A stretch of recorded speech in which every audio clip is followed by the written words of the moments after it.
Hello guys, today we will discuss on fine aggregates.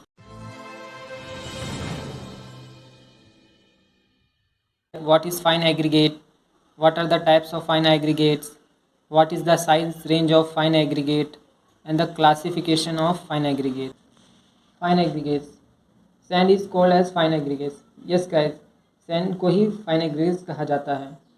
जो बालू होता है जिसे हम लोग घर बनाने में यूज़ करते हैं उसे ही फाइन एग्रीगेट्स कहा जाता है.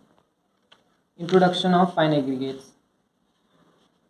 The sand particles consist of small grains of silica SiO2.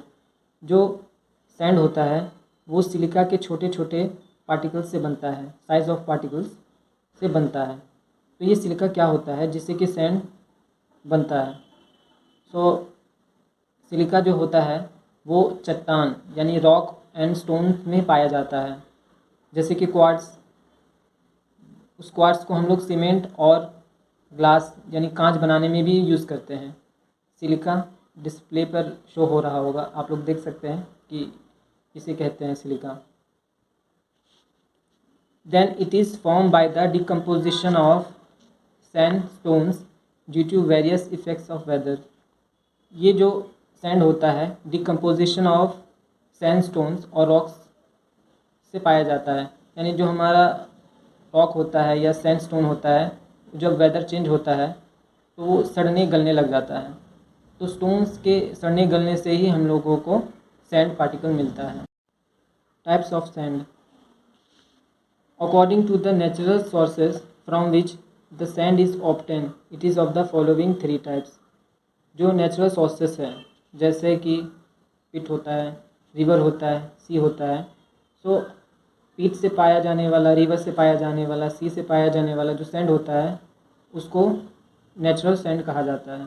क्योंकि ये जो सोर्सेस होते हैं वो नेचुरल होते हैं, इसलिए सैंड भी नेचुरल होता है. Size range of fine aggregates.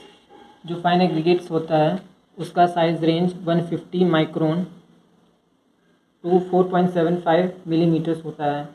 अगर हमारा सैंड पार्टिकल 4.75 mm सीप से पास हो जाता है और 150 माइक्रोन और 0.15 mm सीप पे रिटेन होता है तो उसको हम लोग फाइन एग्रीगेट्स कहते हैं.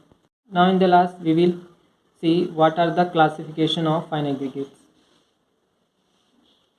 क्लासिफिकेशन ऑफ सैंड और fine aggregates. According to size of grain, sand is classified as fine sand, coarse sand and the gravelly sand. ये हमारा जो क्लासिफिकेशन है वो सैंड के साइज़ के आधार पे होता है. ठीक है. जैसे फाइन सैंड, ये जो सैंड होता है वो अगर 1.5875 mm सीप से पास हो जाता है तो उसको हम लोग फाइन सैंड कहते हैं. ये और इस तरह के फाइन सैंड को हम लोग स्पेशली प्लास्टरिंग में यूज़ करते हैं, घर के प्लास्टर में. Coarse sand, sand passing through 3.175 mm सीप. अगर हमारा सैंड 3.175 mm सीप से पास हो जाता है तो उसे हम लोग कोर्स सैंड कहते हैं. कोर्स सैंड को हम लोग जनरली मैसनरी वर्क में यूज़ करते हैं, यानी कि ईंटा वगैरह जो हम लोग घर में लगाते हैं उस वक्त यूज़ करते हैं. Last one is Gravely sand. Sand passing through 7.62 mm सीप. अगर हमारा सैंड जो है 7.62 mm सीप से पास हो जाता है तो उसे ग्रेवली सैंड कहते हैं. Generally use for concrete work. Yes, concrete work में हम लोग जनरली यूज़ करते हैं ग्रेवली सैंड को.